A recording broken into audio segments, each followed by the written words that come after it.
Kento Yamazaki sat in the wooden structure, watching in bewilderment as various figures scurried around the hall, one in a cloak and several others engaged in conversation. Then he began to examine his surroundings and realized that he was among European houses, although a second ago he was in his room in Japan. After this, the guy noticed his reflection with horror and did not believe that it was really himself in the mirror. He was overcome with great confusion. The young man frantically tried to remember something and bowed awkwardly, and one girl only frowned. The other opened her eyes when he muttered as if he was over 30, although his skin looked young. Then he wondered if he had fallen asleep while shopping online on his tablet, because even the pain from the pinch was not felt, which deprived him of any hope of sleep. Kaido gradually came to the conclusion that he had found himself in an Isekai story, tormented by doubts about whether he had died and been reborn here. The boy mentally replayed the familiar stories of resettlement, memories from a past life, a meeting with God, new skills, and then the call of residents desperately pleading for help. Then the thought came over him that without memory and clues he could find himself in serious danger, and this weighed on him even more. Meanwhile, he stopped at the fountain and suddenly remembered something, clutching the folder tightly in his hands. After this, Kaido quickly checked his tablet and sadly discovered that all his information had disappeared, including his expensive music and photos. He noticed a strange app with darkened icons that he had never seen before and frowned in confusion. Then he was struck by the inscription, which promised that the device was capable of providing a comfortable life in the new world with the help of magic and would work as long as there was enough energy. Kaido wondered again if he had really been transported here, or if he had died in his sleep by hitting his head, but he admitted that he had no magic. He then enthusiastically showed how the tablet could be transformed into a bracelet, noting that for people here it would look like an ordinary book, easy to carry. He was soon awarded a bonus of 4,300 points for living in another world, and he used 1,000 to activate the camera, amazed that the installation took place as if in reality. After calculating the remainder, Kaido decided that he could open all available applications in advance, as they might come in handy later. Then he resolutely downloaded all 4 programs onto his trusty tablet, considering it the only reliable means. The camera finally finished installing, and he leaned closer with interest to examine the device. Meanwhile, the girl with long purple hair noted that the camera seemed quite ordinary, and took a few test shots in a narrow alley. After this, the elderly white-haired man stopped walking and asked someone why he was seeing this face for the first time and whether the person was a visitor. Kaido clutched the tablet in his hands, nervously reacting to the question about a possible fight, but he still didn't dare answer, feeling the heavy gaze of the taller man standing with his hands on his chest. Then the gray-haired interlocutor said that to travel so far for work and lose all your luggage was definitely an unlucky day. After this, the guy smiled awkwardly, admitting that everything had turned out extremely badly, and added that the situation was truly disgusting. Meanwhile, one thing calmed him down. The man, who turned out to be a local commander, showed concern, noticing the child who was staring motionless at the book. The young man anxiously admitted that he had lied about his origins, and the older man, looking down, also apologized for the deception, and both looked embarrassed. Then Kaido carefully said that pretending to be a young man had turned out to be much more difficult mentally than he had expected, and his interlocutor, crossing his arms, promised to try to find the missing things.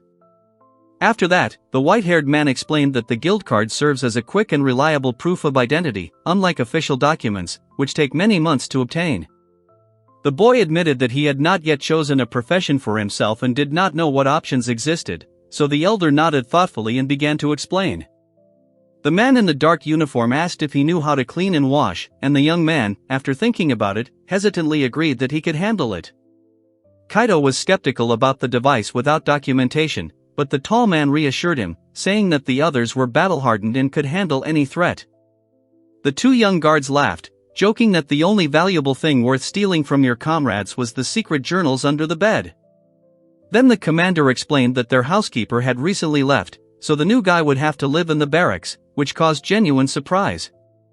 Soon 2 fighters burst into the room. One enthusiastically called it a real man's corner, and the other held his nose, complaining that it smelled like a runner's locker room, and could barely breathe through his mouth.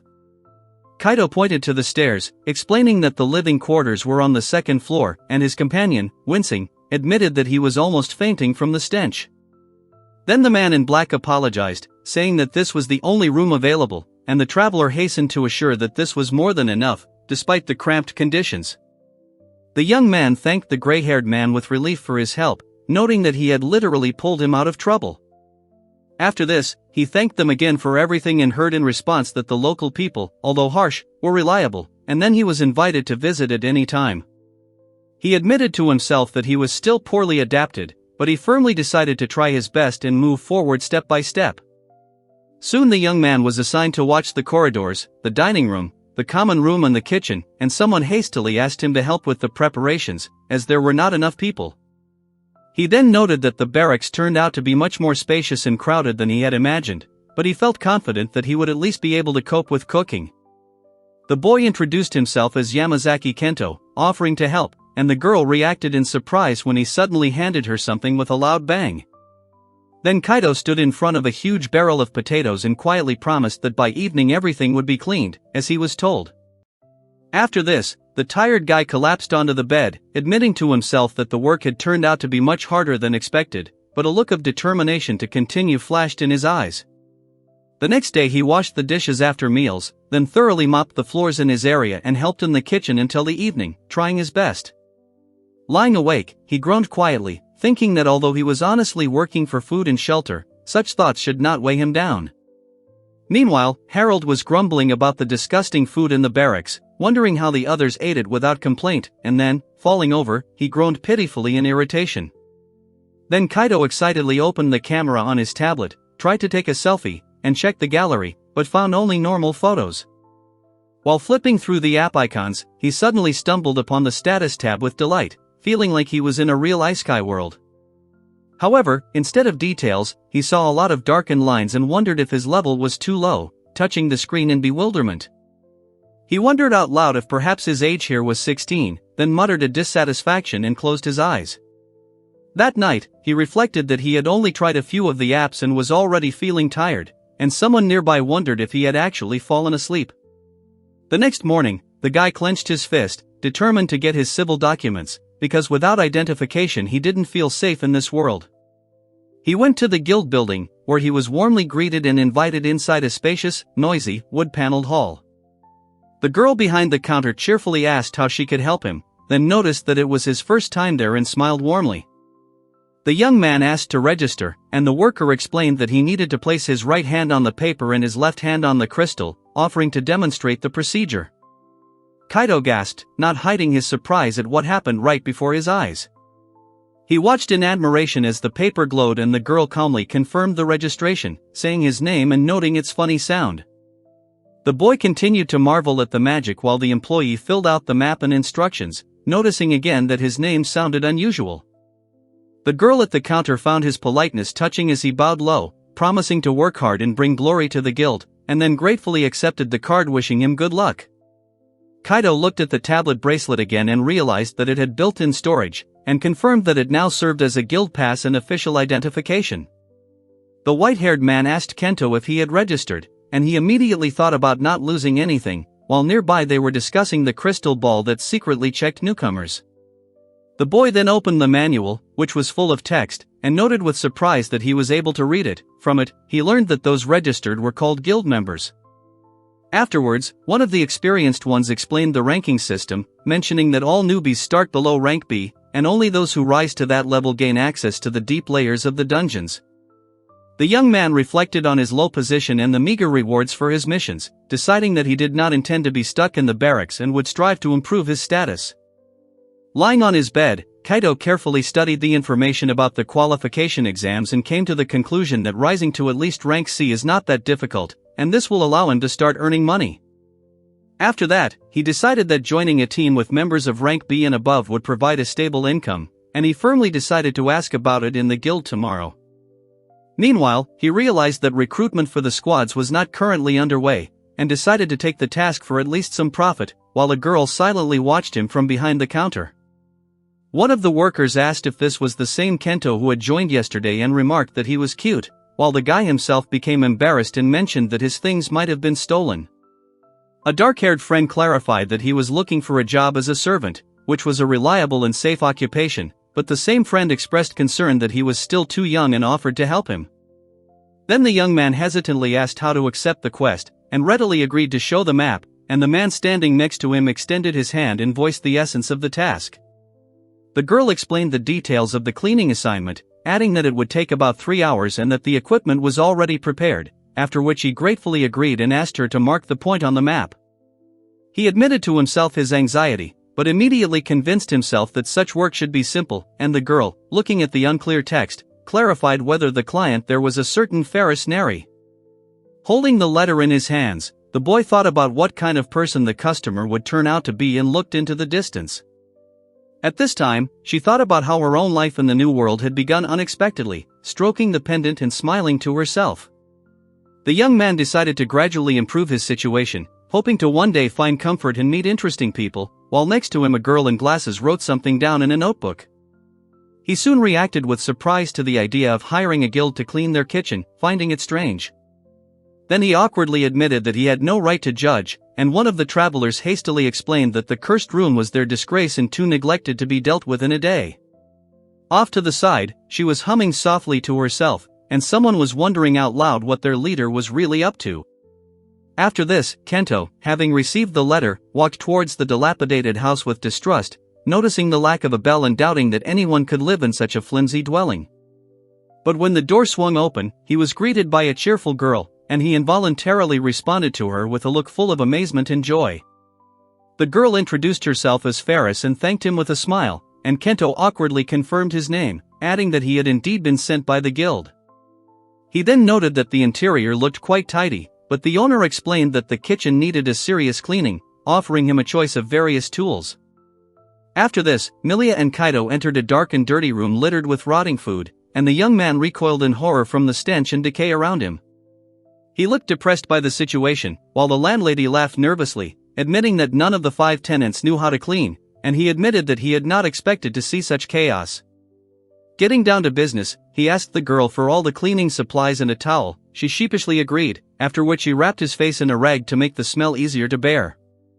Kaido mentally reminded himself that first impressions were crucial. If he failed the task on the first day, he would be distrusted, so he prepared to act with utmost seriousness.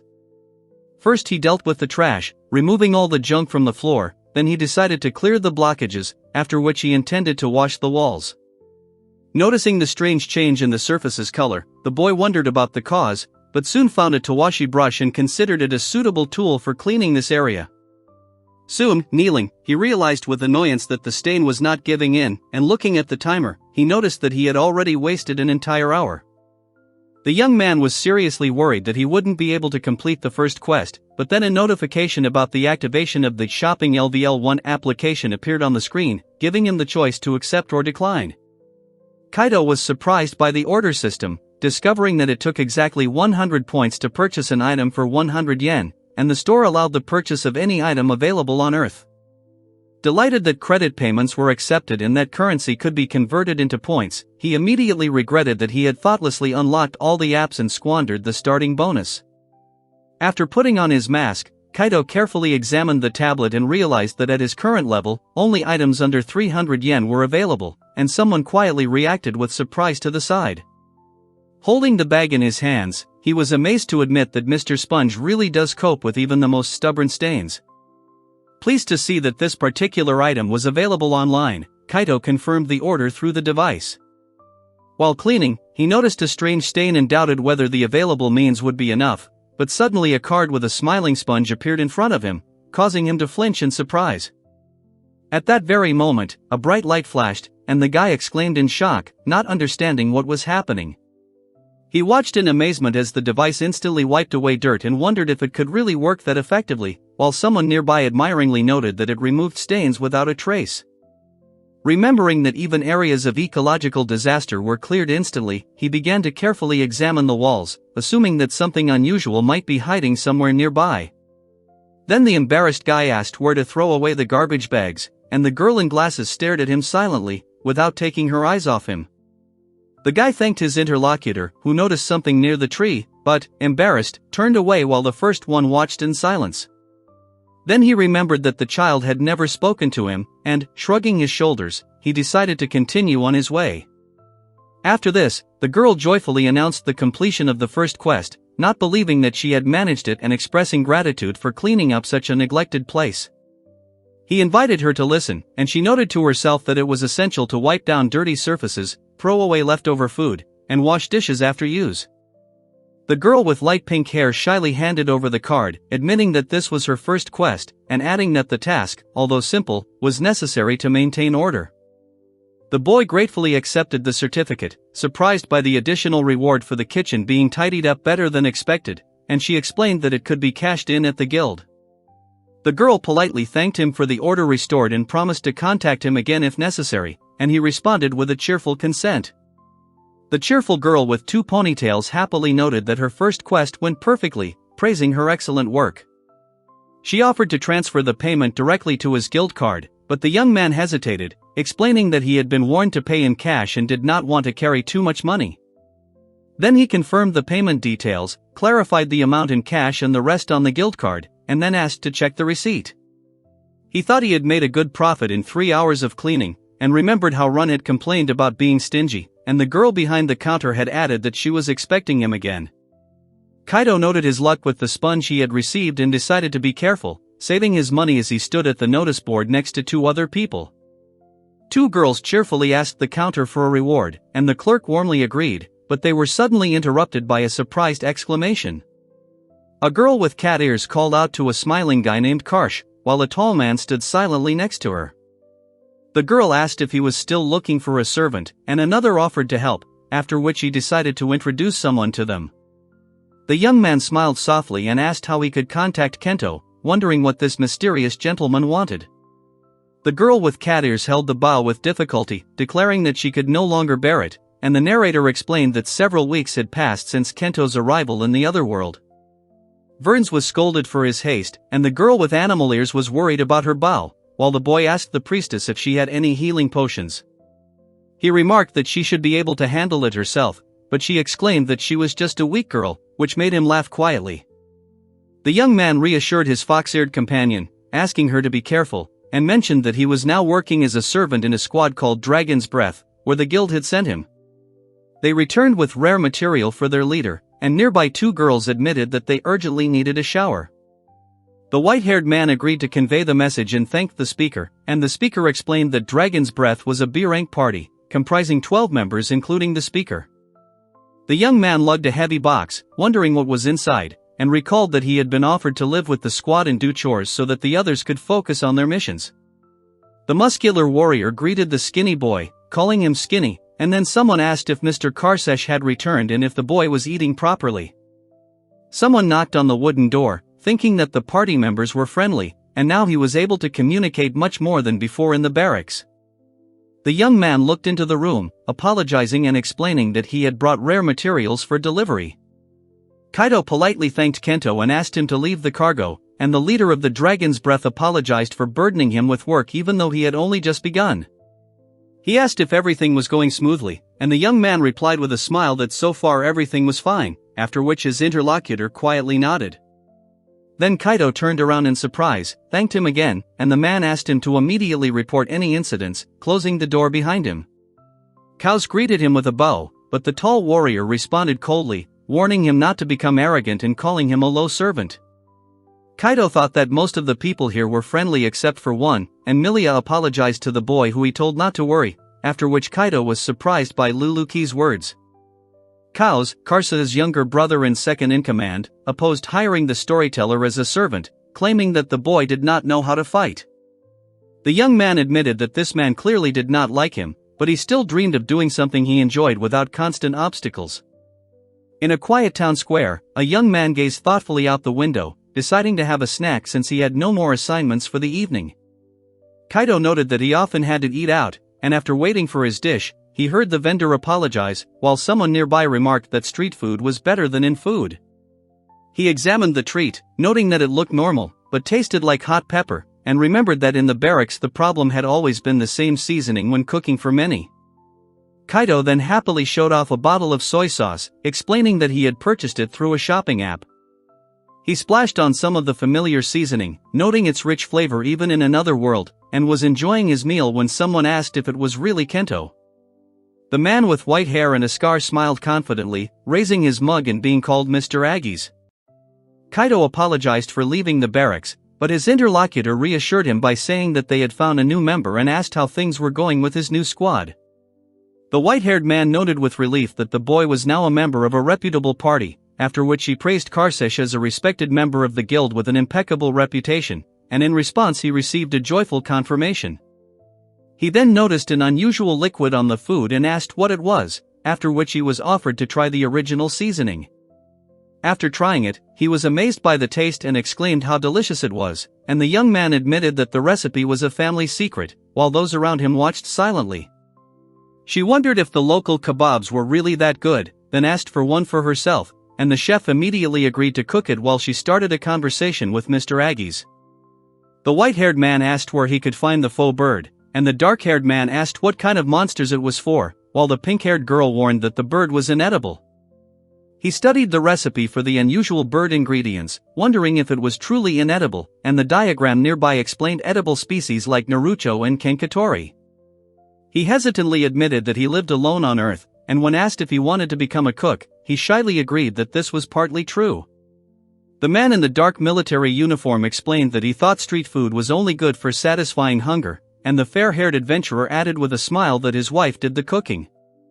Kaido asked Harold to tell him about the ingredients, but he refused, so the guy dreamily remembered the soybeans, which were not there, and admired the taste of the prepared dish. The narrator remarked on the simplicity of the servant's duties as Kaido prepared to accompany the party into a dungeon or on a raid, accepting weapons and tools from the smiling hands of his comrade. The girl with cat ears excitedly asked if everyone had smoke bombs, and the dark-haired guy quickly called out to Mr. Cows and ran towards him.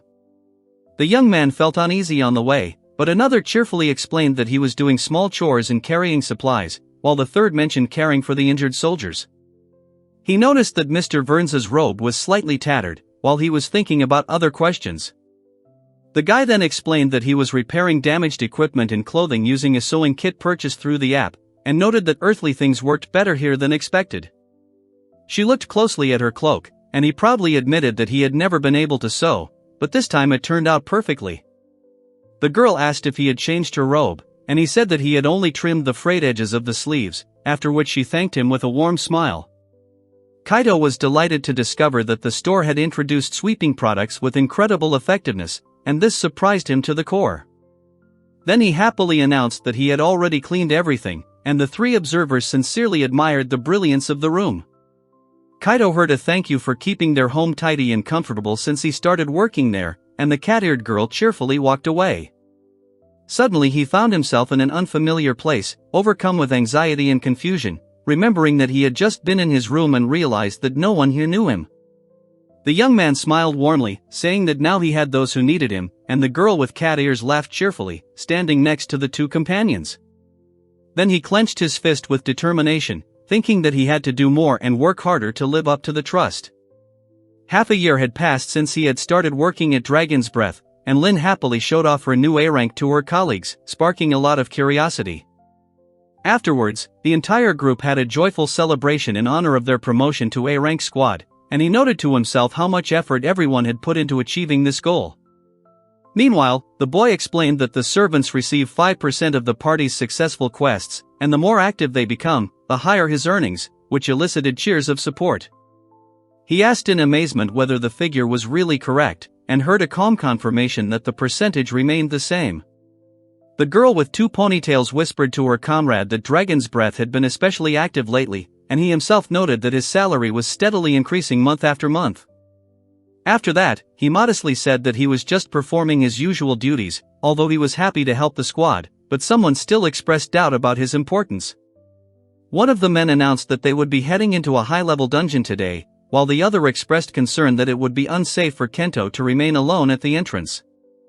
The swordsman asked Kento to stay, and he reluctantly agreed, while the pink-haired girl mockingly remarked that he wasn't even capable of carrying their luggage. Then the red-haired man grabbed the dark-haired man by the lapels, declaring that he was against such a decision, because he didn't know how to do anything, but still got a share. The girl with cat ears asked how much longer they would carry the useless load. The other dark-haired girl quietly agreed, and the one with the tail declared that their team had to be ready for battle at all times. Then the fox-eared girl hurriedly urged everyone to move on, while the gloomy boy looked down. After that, the serious man asked if they understood the situation they were in, and another called someone an idiot. The girl became embarrassed when the man assured Kento not to worry, calling him Mr. Karuza and emphasizing that he was not a burden at all. As the party's rank increased, the quests became more difficult. One companion promised they would return soon, while another apologized, claiming Kauza's condition wasn't as dire as they'd claimed. However, he himself reflected that, being a non-combatant, he could not remain alone in raids and only felt like a hindrance, recalling an old picture from the past. Then a scene from a baseball game came to mind. An exhausted player was apologizing for a missed ball, and a teammate was angrily reproaching him, showing how difficult it was for outsiders. The young man remembered how hard he had worked and earned recognition by getting a job at a good company and proving with his results that he would not be a burden. But then he thought that no matter what useful earthly things the apps provided, they wouldn't help him fight demons, and he would have to start from scratch in an unfamiliar world. In the end, he sat sadly by the window, thinking that he had no heroic power, and that only household chores remained, while others wielded blades and battle magic, and compared to them, he felt like ballast. She thought it was no wonder Cows and the others thought she was a freeloader, since she was kept safe and still got her 5% of the reward. The young man then decided that he understood Kaido's displeasure, recalling his own irritation at taxes above 5%, and remarked that even a 3% increase seemed heavy. After this, he quietly admitted that he felt stuck, while the others increasingly complained in conversations, creating a heavy atmosphere.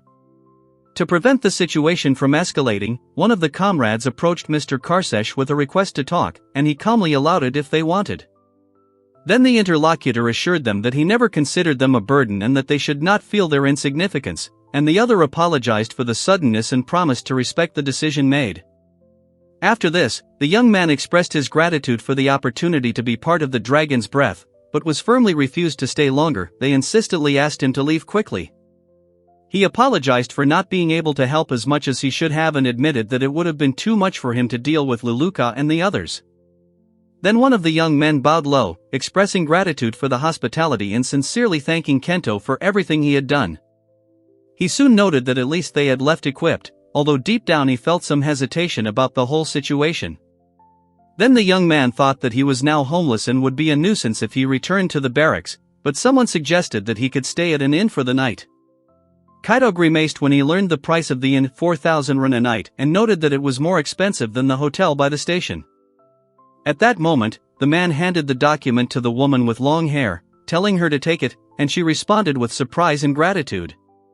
The guy was worried that his savings wouldn't last long, even though he had managed to put some aside, and the girl asked doubtfully if she had met him before. He suddenly realized what it meant to be a freelancer and the value of a stable income, deciding to look for a place to live the next day after the shock of living hand to mouth for a month. However, the real estate agent explained that there were rooms available but they needed to be renovated after a recent storm, and suggested returning in a month. The young man then calculated that living in an inn at 4,000 yen a day, including food and expenses, would cost 124,000 yen a month.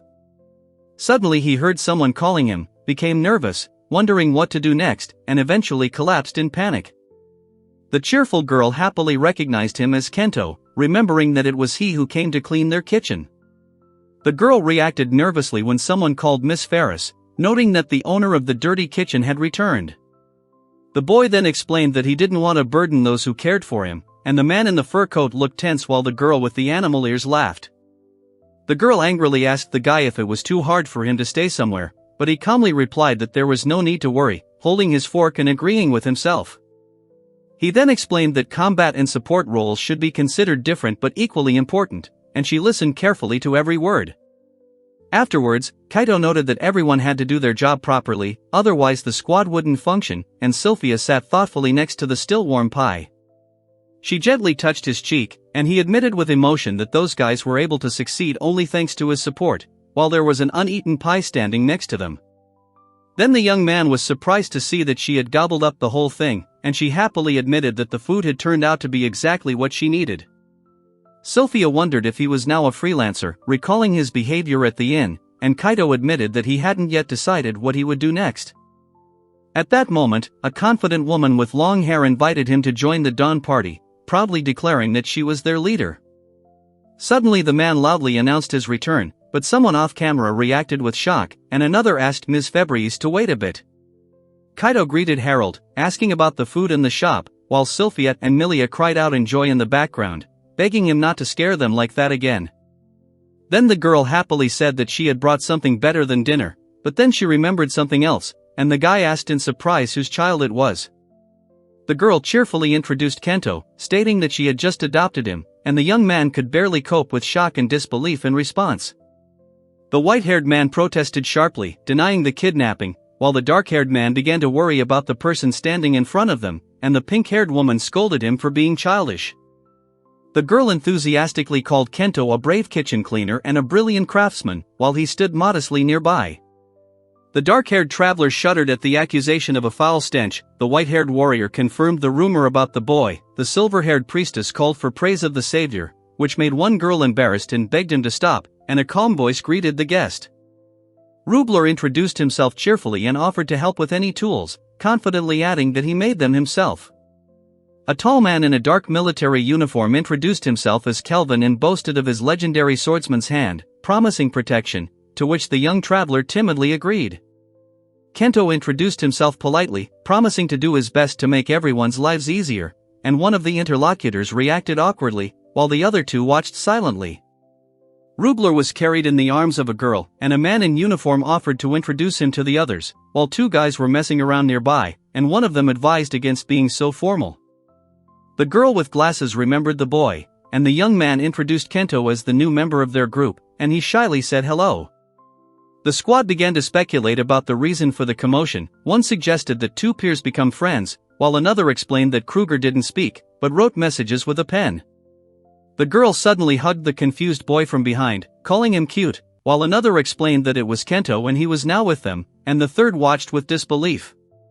Gracie introduced herself eagerly, causing the boy to blush and stutter as he awkwardly returned the greeting, while another woman watched them from the side, confused. Then Gracie said her name again with enthusiasm, which made the guy even more embarrassed, and at that moment there was a loud purring sound nearby, surprising both of them. The woman with wavy hair blushed and admitted that she suddenly felt hungry, looking at the young man, and he, dumbfounded, asked again what she meant. Then the dark-haired boy said that Kento's appearance was great news, but it still wouldn't fill his stomach, and the girl with glasses reminded Ferris that she promised to buy food for everyone. After this, the girl happily promised to throw Kento an unforgettable party in honor of his arrival, and he guiltily admitted that he forgot about food, because he was very hungry. The pink-haired girl warned her friend not to overexert herself, reminding her that they had barely survived the last time, and the dark-haired boy tensed up, feeling anxious. Kaido doubted their words about culinary hopelessness, while Alicia nervously told everyone to run, since Ferris was preparing a dark substance, and he offered to cook something simple himself. Looking around, he noticed that it was noticeably cleaner and wondered where the refrigerator was, while remembering the advice on washing dishes and properly handling leftovers. He picked up a leek-like plant called date, wondering about its taste and its potential as a rice substitute along with meat and eggs. Kaido noticed jars labeled salt, sugar, and hot pepper, noting with satisfaction that he had everything he needed. The scene then went on to show the process of making fried rice in detail, from boiling the grains and chopping the ingredients to cracking the eggs and frying everything in the pan. Kaido happily busied himself with cooking, stirring the ingredients in the pan over the fire and smiling as he noted that it was time to begin the meal. He asked hesitantly about the plates, then smiled softly, feeling that this moment was as natural and pleasant as riding a bicycle. 4 of them peered out from behind the wall warily, whispering apologies, while the 5th character, beads of sweat on his face, watched them in amazement. One asked why everyone had gathered there, but the others, enchanted by the aroma, promised to bring food and asked them to wait at the table for now. The man thanked him for waiting. A girl was singing cheerfully nearby, and the boy next to him thought that they were acting like children. Everyone stared at the large, appetizing dish with admiration and hunger, and one of them hesitantly admitted that he doubted they would like the taste. She enjoyed the portion, and the 3 friends thanked her in unison and prepared to begin the meal together. The house was filled with joy and noise. Someone was enjoying the taste, another was shocked by its richness, and a third was salivating unbearably. He smiled softly and asked everyone not to overdo it, as it was just a simple fried rice mixture and not a gourmet delicacy. Then the owner of the long silver hair insisted that using Kento only as a servant was a real waste, and the others listened attentively to her words. She confidently declared that he was the chosen one, her eyes sparkling with conviction, and her voice sounding passionate and inspired. After this, she proclaimed that he would become their champion of the kitchen, the keeper of the cauldrons, that is, the cook, and this stunned those around him. The young man apologized for his unintentional remark and carefully asked her to cook for them, to which the elf happily agreed, beaming with happiness. So Kaido was warmly welcomed into Dawn, where his smiling comrades greeted him as if he had finally returned home. He was thinking about the group's potential, remembering his failed attempts at cooking the meat of the monsters from the dungeon, and decided to ask for help tomorrow, when a girl cheerfully entered the room. Fiora laughed loudly and kept repeating her amazement, while at that moment someone was cautiously creeping up on her from behind the door. She was confused and amazed, realizing that she had seen everything, and from the neighboring building came screams about underground monsters. Kaido explained that he wanted to try cooking but couldn't hunt monsters on his own, so he asked for help, but the others expressed doubts about whether it was even worth eating such meat. Then one admitted that she did not want to go into the dungeons, because the armor burned her skin, but he firmly decided that Kento needed to be given everything he needed. Fiora sternly ordered them to obey her as a leader. Kaido noted her command skills with a smile, and Milia obediently supported the decision. She soon enthusiastically admitted that she had never tried any of the dungeon creatures and expressed curiosity, and he happily thanked Miss Ferris, receiving a warm response. She tried the dish and was amazed by its taste, enjoying the warmth and eagerly asking what ingredients were used in it. The group sat down at the table, and someone suggested adding a little ginger, causing surprise and gratitude, and then the girl joyfully announced the team's return from the dungeon. However, one of them angrily declared that she had had enough, and a conversation began about how they had to engage in battle because of the use of middle magic against weak monsters, which attracted more dangerous enemies. Kaido tried to calm everyone down and advised them not to overexert themselves, while someone complained about the difficulty of dungeon crawls, mentioning monsters and various tricks. He marveled at the enormous quantity of meat from the horned boars and enemy birds, showing a pile of carcasses stacked behind him. After this, Kaido asked if this supply was enough, and the girl sincerely thanked him, standing next to a large bag full of loot. He pondered the abundance of plants and mushrooms, feeling confused about what to do with the remains, and someone nearby showed curiosity about the problem. The girl carefully placed the carcass of the enormous creature in a special box, explaining that a cold spell would keep the meat fresh for about a month, which greatly impressed the guy standing next to her. Then he looked at the large bird in confusion, not knowing what to do with it, but she offered to help cut up the carcass and invited him to start cooking. Afterwards, Kaido confidently declared that he would cook Nanba chicken, emphasizing the importance of precise ingredients and adding seasonings purchased from the in-app store. Meanwhile, in the frame, golden pieces of poultry sizzled in hot oil, filling the room with a delicious aroma. While he was busy making tartar sauce, the young man reflected on the impact of earthly products in this world, noting that things purchased through the app worked unusually effectively. He soon ran into trouble. Drops of oil splashed painfully onto his skin, but, pulling himself together, he poured the sweet and sour sauce over the meat, finishing the dish. The bespectacled girl quietly apologized for the delay, causing the elf and the gloomy traveler to exchange glances of sincere admiration. Then they noted with doubt that it was monster meat, but at the same time they admitted that it smelled simply magnificent. Kaido happily offered food for everyone, but suddenly two massive hands instantly snatched the cutlets from the plate, interrupting his words. He cheerfully asked for more rice, and someone gently reminded him to take one serving at a time, and the guy smiled contentedly, seeing that everyone liked the Nanba chicken. In the end, everyone ate 3 bowls of rice, and one of the participants admitted that he didn't even expect that the meat of the hostile bird could be so tasty. After the meal, the girl excitedly thanked the young man, another promised to definitely get more ingredients, and the man asked whether the trip to the dungeon was worth the effort. Suddenly, one noticed a burn on his hand and asked about the cause, to which he explained that it was oil that had splashed while he was frying. Then he quickly grabbed her hand and insisted that she needed immediate treatment, causing her surprise. She looked around the room and asked what this place was, to which he replied that it was his home and allowed her to open a wooden chest in a cozy room filled with books. The girl introduced herself, adding that she and Phoebes made healing ointments, and offered to treat his hand, to which he reluctantly agreed, clarifying the meaning of the word Sailvar. Soon the burn healed right before their eyes, astonishing the young man and woman, who were amazed by the power of the famous potions, and their stern companion ordered them to report any injuries immediately from now on. He sheepishly thanked them for their help, feeling relieved that now they wouldn't worry about him so much. Later, sitting on his bed, Kaito realized that he could improve his skills through the app and decisively clicked yes to level up. But soon he was stunned to see a message that 200,000 points were required to advance to information level 2, and he realized that improvements were only possible for money, calculating that 2 million ren would be needed. He thought about his modest salary as a servant and realized that the only way out was to profit from the potions that Gracie and Ferris were preparing, since the number of applications for the dawn party had noticeably decreased. Then the girl called out loudly to Kento, asking if he was okay after leaving Dragon's Breath, and he confidently replied that he was already collaborating with another team. After that, he agreed to a new order and happily delivered the bag to the bakery, while simultaneously dusting books and searching for lost cats, gradually putting money aside. Kaito, studying the strange note, was wondering what to buy next time, but at that moment Harold stepped forward and suspiciously asked what he was doing there, which greatly surprised the young man. Kaito then noticed a man rush past without even looking at them, and Harold suggested that they should talk to Ferris, while the other thought worriedly about the boy. The tall man acknowledged the validity of the concerns about someone constantly finding themselves in trouble, and his companion added that he could not leave the guy without attention. Meanwhile, having finished digging up the plant, the young man noted to himself that 2 weeks had already passed since he joined Dawn as a servant, and he felt a sense of peace. After completing all the tasks, Kaito decided to rest a bit and thought warmly about how friendly the crew was, sincerely wanting to stay in Dawn as long as possible. Soon, a dark-haired girl approached and asked for a minute to talk to her, to which he breathed out a short, stunned what?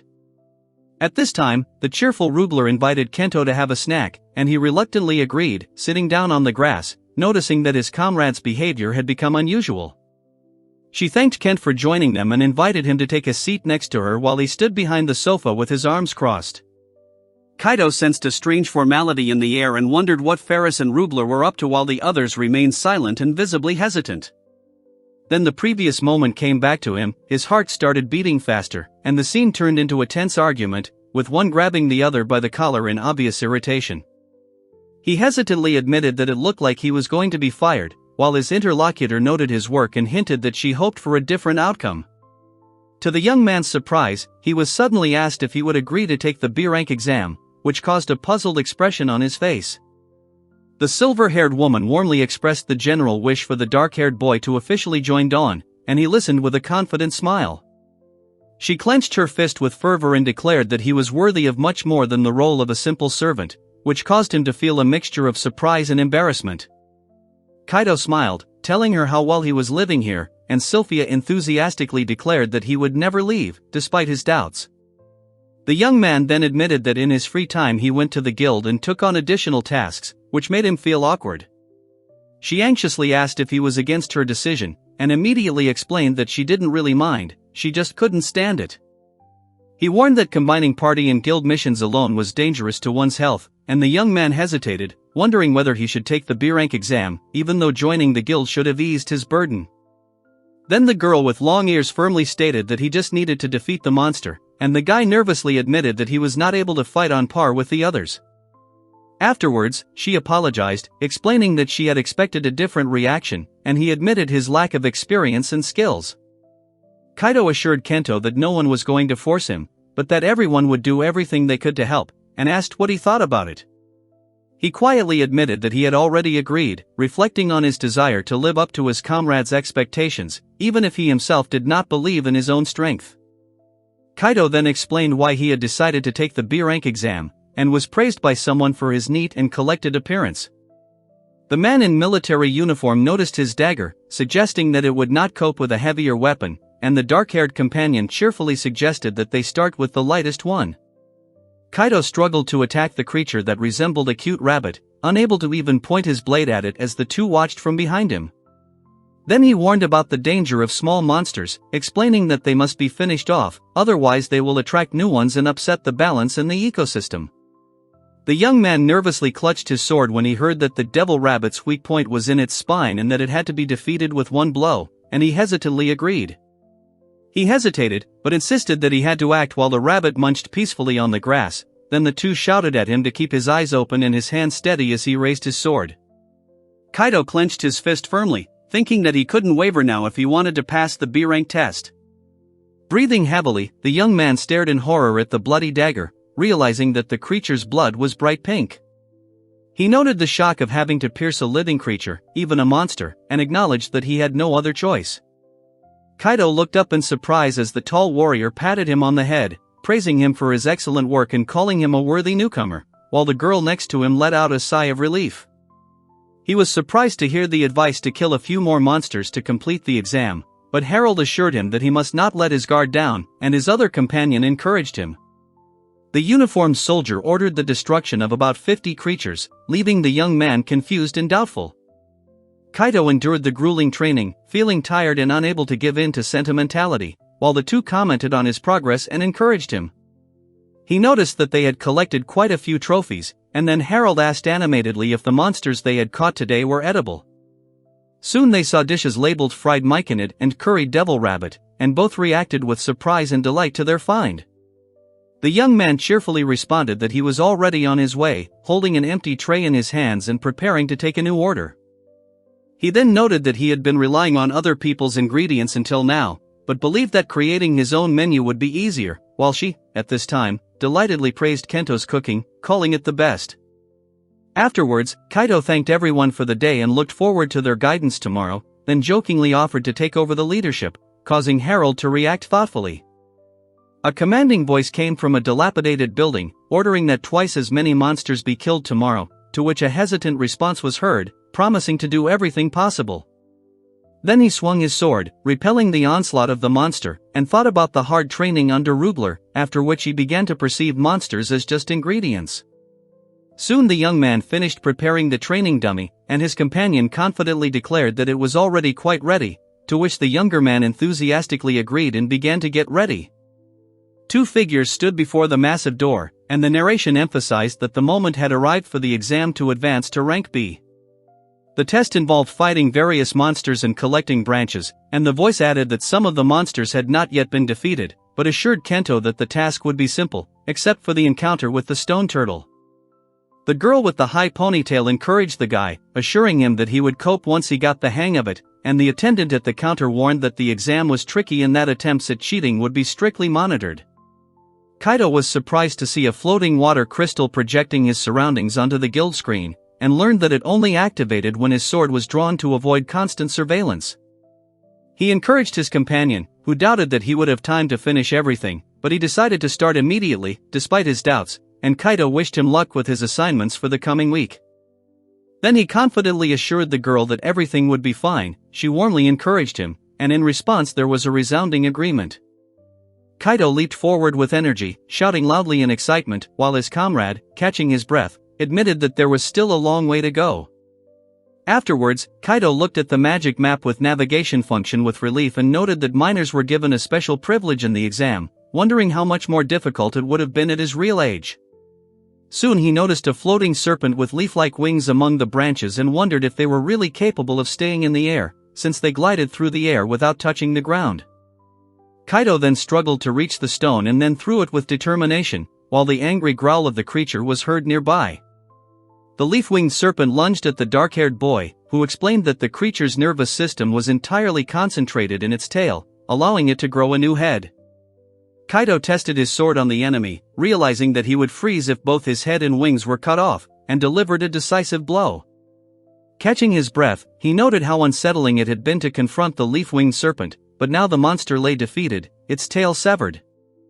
As the day ended, Kaido remembered Rugler praising his efforts and patting him on the head, and the young man, feeling his usual embarrassment, noted that he was gradually getting used to this kind of treatment. Kaido carefully examined the small, spiky, hedgehog-like creatures, noting that they were motionless, meaning they would be easy to catch, while the creatures slowly rolled along the ground. Afterwards, tired, he thought about taking a break, remembering that the meat of the spiny lizard tasted like bacon, and he looked forward to cooking it with eggs next time. Meanwhile, he snacked on a simple sandwich, thinking that he had cooked much better food for the Zarya participants, but during the exam he simply didn't have time to pamper himself. The young man then thought about the task of collecting 10 branches from the swaying trees, wondering how difficult it could be to obtain just a few twigs. Out of breath, Kaido swung his sword furiously, but lost his balance and fell backwards, telling himself not to give up and to continue despite the difficulties. He then struggled with the giant swinging branches in irritation, complaining that he was forced to cut them down with only a dagger without the support of magic, and noting that the trees were vulnerable to fire. He soon wondered if he could buy anything through the app, since he could only afford cheap things, but suddenly he beamed, convinced that he had found a solution. The young man proudly took out a can of spray paint and a lighter, struck a flame, and was surprised by the result when a threatening voice demanded that he hand over the branches, otherwise everyone would be turned to ashes.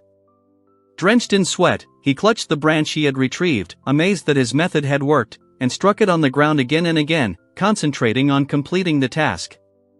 At that moment, the silver-haired woman greeted Kento warmly and asked how his exam was going. He cheerfully replied that he would return to the dungeon after he secured one thing, and then asked for her hand, noticing that he had managed to scratch himself somewhere. Kaito awkwardly explained that he had used healing magic, which startled Sylphia, who looked at him in disbelief while he gently praised Kento for his thoughtfulness. She explained that the spell was a talisman passed down in her family, and leaning over, she gently touched his forehead with her lips, which completely surprised the young man. He sheepishly wished her luck on the exam, scratching the back of his head, while someone off-camera began to talk about what would happen next. The boy acknowledged that the stone turtle was the last enemy left, remembering that the key to victory was to instantly cut off its head, and prepared to strike, focusing on the target. However, Kaito kept hitting the target unsuccessfully, missing again and again, desperately declaring that he couldn't do it, while the target mockingly teased him for his failures. He tried to figure out how to deal with the massive creature with its tough shell, noting that the valves and shield turned out to be much stronger than he expected. Then the young man confidently sat down on the huge shell, noticing that the monster did not even sense his presence, and considered when it would be best to strike again, despite its speed. Maintaining the utmost concentration, Kaito prepared to attack the very moment the creature's head reappeared, convincing himself to hold on to the moment. And finally, he sharply warned them to hold on tighter, explaining that the blow would have to be struck at the moment when the enemy was completely careless. Kaito strained with all his might, forcing himself to press the heavy object with maximum force, feeling how every movement required the utmost effort.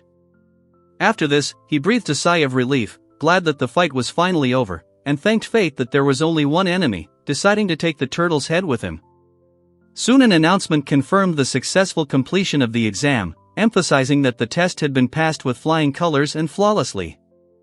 A joyful Kaito received his updated guild card, noticing that it had changed color to gray, and heard congratulations on his promotion to B rank. Then one man explained the guild's color card system to the group, noting that levels B and above had a special coloring, and the woman compared it to driver's licenses. Kaito enthusiastically praised the young man named Kento for his success, and someone nearby quietly smiled, while Kaito himself thought that he could now stand in line with the rest of the members of Zarya. Turning nervously to Kento, the boy heard the smiling confirmation that he was now their sixth member, while the lady standing next to him looked on with approval. She warmly welcomed him as an official member for his hard work, and he smiled back and admitted that he was glad to see her again. 2 weeks had passed since he joined Zarya, and the young man, while cooking, was thinking about how he had bought cream for soup through the app and was about to add a half-raw omelette to rice with ketchup. The food was served and one guy wondered where the other member was while the other two greeted him with a good morning and the girl behind him lazily covered her mouth with a yawn. Then he noticed something strange and thought about it, but the tall man reassured him, saying that such things sometimes happen, reminding him that someone is usually in the kitchen while cooking. Kaito suspected that he was sick and explained that every few months a man would lock himself in his room complaining of a sore throat, and the other agreed, suggesting that he had a weak constitution. Having finished with the dishes, he decided to rest a little and thought that since it was only he and Kruger at home for dinner, he could finally give himself a break without worrying about money or housing. Then he had the idea to make a warm drink with lemon, honey and ginger to help with the sore throat, as he was worried about Kruger's fragile health. Kaito finished preparing the medicine and noted the pleasant aroma of the healing potion, hoping that it would bring relief if it wasn't a cold. He considered using the app, but decided that the dry weather might be the cause, and planned to spray the mask with a healing potion prepared by Miss Ferris. Suddenly he noticed something was wrong. Broken beams and a smashed window clearly indicated a break-in, and, holding a cup in his hands, he cautiously peered around the door. Seeing the trembling girl covering her mouth on the bed, he anxiously asked what had happened and suggested calling a doctor immediately, but she only shuddered in response. Then he turned sharply to Kruger, demanding that he stop, and the girl opened her eyes wide and covered her mouth with her hand in horror. He advised her to wear a mask instead of suppressing her cough with her hands and handed her the drink he had prepared, asking if it was helping at all. The girl, wrapped in a blanket, felt almost renewed after drinking the remedy, and the young man noted with surprise that her voice sounded clear and even slightly playful. Then Sylvia realized with amazement that Kruger could speak, and Kaito became alerted by the sudden noise and rushed to its source, shouting his comrade's name. At that moment, a girl ran up to the elf, and she quickly covered herself with her cloak, while they anxiously asked her what happened to her clothes. After this, one of the girls awkwardly complained about a damaged notebook, but the woman in light armor gently encouraged her, assuring her that everything could be fixed. Then Kaito was genuinely surprised that Kruger was able to speak, but he only turned to Lady Ferris in confusion. She asked if he had his magic under control, and was met with a hesitant admission that speaking now wouldn't do any harm. She was puzzled by the fact that the symptoms had disappeared precisely after the drink Kento had offered her. The young man timidly asked if it was a regular drink, and the long-haired girl confirmed that she had brewed it in advance, while the other participant asked in surprise what was going on. Soon the silver-haired beauty inquired with interest about the contents of the mug and learned that it contained a warm mixture of ginger, honey and lemon, which she found delicious. He asked what spell had caused this, and heard the explanation that no means had helped before, but it was after this drink that the magic stopped getting out of control. Kaito insisted he had done nothing intentional, and the others at the table looked at each other, shocked and incredulous. He then noted that he did not understand the reason, but for the first time in a long time he was able to speak freely until someone gently tugged at his cloak. The bespectacled girl in the mask thanked Kento for his help with a beaming smile. He admitted with relief that he was glad to help, but then noticed that Kruger's voice was getting louder, as if he did not want to hide his words behind the fabric of the mask. Sylvia and Milia watched in horror as Kaito suddenly weakened and collapsed onto the table, both of them calling out his name as they realized he had lost consciousness.